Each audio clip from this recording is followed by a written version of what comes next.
Olá, tudo bem? Hoje eu vou falar sobre crime impossível. É algo muito relevante para a parte geral do direito penal e de forma mais específica, muito importante para a teoria geral do crime. O crime impossível ele ocorre de duas formas. Quando ocorre inidoneidade absoluta do meio praticado pelo agente ou quando ocorre inidoneidade do objeto sobre o qual recai a conduta do agente. Então são duas situações completamente diferentes e que não pode haver confusão. Quando há inidoneidade do meio praticado pelo agente, a conduta realizada pelo agente é absolutamente incapaz de produzir o resultado desejado. Então vamos imaginar que A queira matar B. Só que A, objetivando realizar o seu desejo, ele atira com uma arma sem munição. Então vejam, com uma arma sem munição, A nunca praticará o homicídio contra B. Então nós temos aí um caso de crime impossível em razão da inidoneidade do meio. O mesmo ocorreria se A, querendo matar B, utilizasse por engano uma arma de brinquedo. Também, nesse caso, haveria crime impossível por inidoneidade do meio. A conduta praticada pelo agente é absolutamente incapaz de produzir o resultado desejado. Então, neste caso aqui, nós temos uma situação de tentativa inidônea que configura o crime impossível e o agente A, que quis matar, mas realizou um crime impossível, não vai ser punido. Essa situação não se confunde com o caso de crime impossível por inidoneidade do objeto.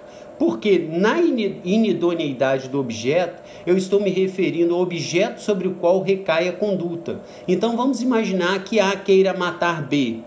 E A, então, às 3 horas da manhã, desfere 5 tiros em face de B. Atirou com uma arma verdadeira, com uma arma de verdade, e deu 5 tiros em B.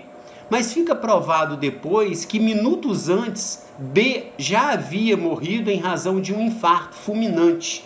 Então A, quando atirou em B, ele atirou num cadáver, porque B já havia falecido às 2 horas e 50 minutos. E ele deu o tiro em B às 3 horas da manhã. Então, neste caso, nós temos também um crime impossível, só que agora não por inidoneidade do meio, mas agora por inidoneidade do objeto. Agora observe que se na primeira hipótese, no caso de crime impossível por inidoneidade do meio, a gente tem uma tentativa, só que a tentativa ela é inidônea, ela não é capaz de produzir o resultado desejado e por isso configura o crime impossível.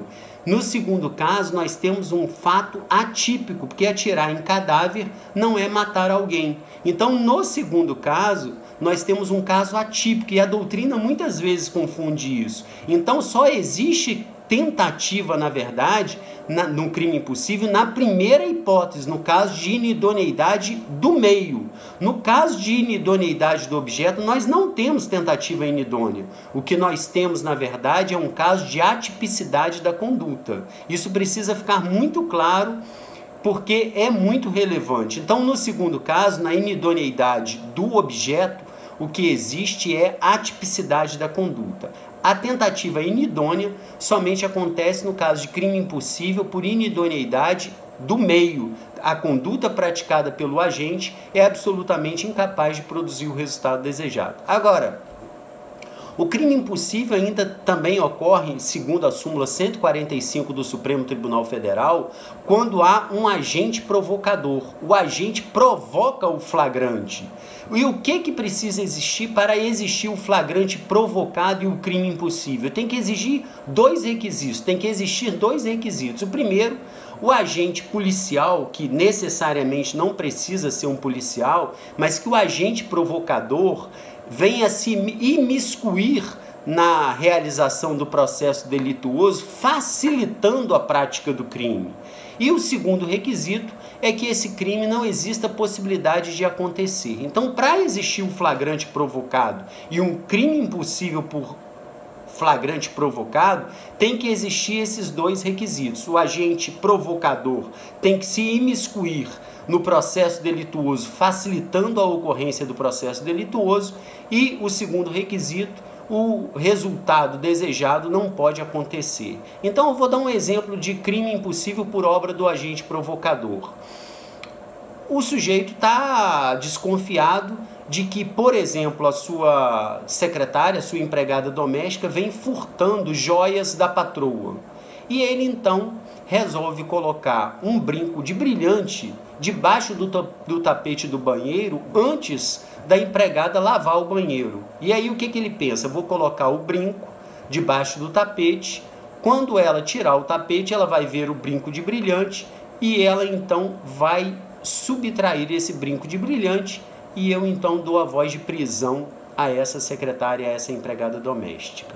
Vejam, neste caso, se a empregada doméstica tirar o tapete, pegar o brinco e subtrair o brinco e for presa em flagrante, quando acabar de lavar o banheiro, haverá crime impossível, porque existiram aí os dois requisitos. O agente provocador, no caso o patrão, ele se imiscuiu no processo delituoso, facilitando a ocorrência do processo delituoso. E o segundo requisito, ele ficou na porta do banheiro e o resultado delituoso jamais poderia acontecer, porque ele já estava ali prestes, esperando a empregada doméstica para prendê-la em flagrante.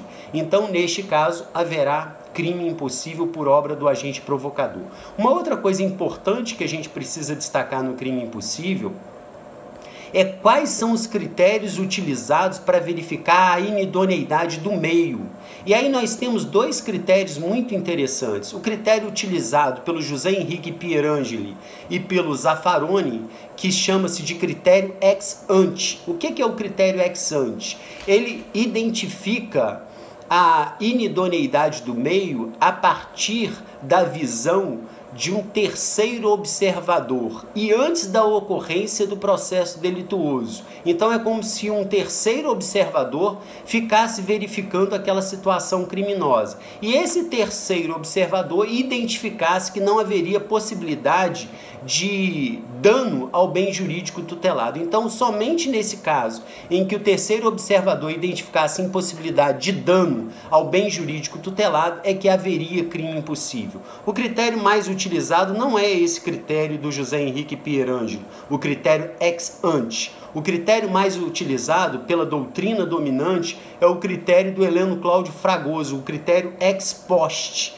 O que o critério ex post ele diz para verificar a existência do crime impossível?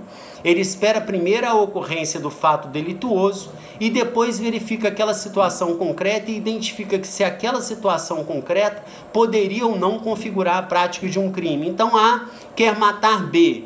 A atira com arma sem munição em B.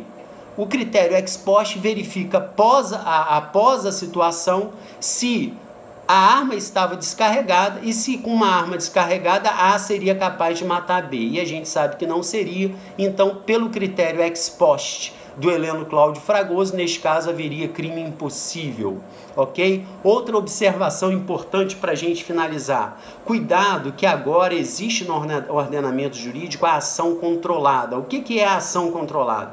A ação controlada é quando a polícia tem todos os requisitos, todos os pressupostos para realizar a prisão em flagrante, só que a polícia, ao invés de realizar a prisão em flagrante, ela retarda o flagrante para tentar conseguir incriminar pessoas mais importantes que estão por trás daquela atividade delituosa. Então chama-se flagrante retardado. Então, um exemplo clássico ocorre no tráfico de drogas. Imaginem que a polícia está acompanhando um traficante. E esse traficante está prestes a embarcar para outro estado. Vamos imaginar que ele vai de avião para outro estado.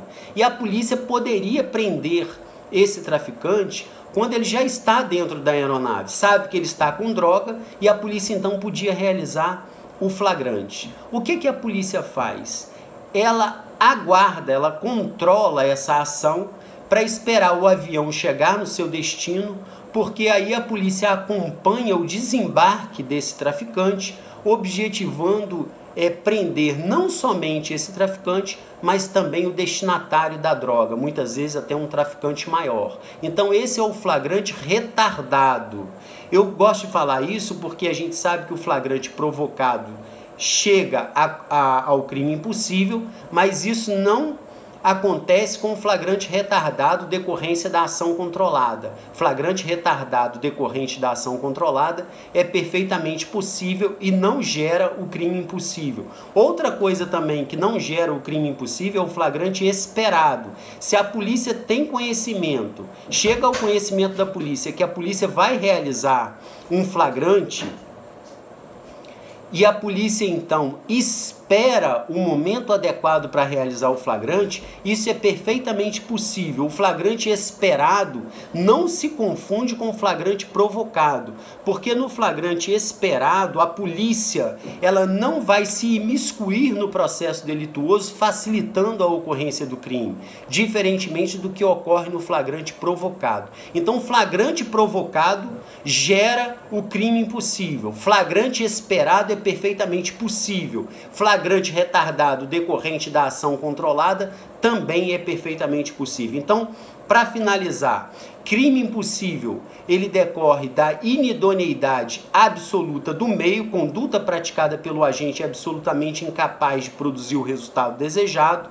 O crime impossível ocorre por inidoneidade do objeto sobre o qual a conduta recai é absolutamente incapaz de alcançar o resultado desejado, e o crime impossível também pode ocorrer por obra do agente provocador, que a gente tem no flagrante provocado. Lembre-se, para existir flagrante provocado tem que existir dois requisitos.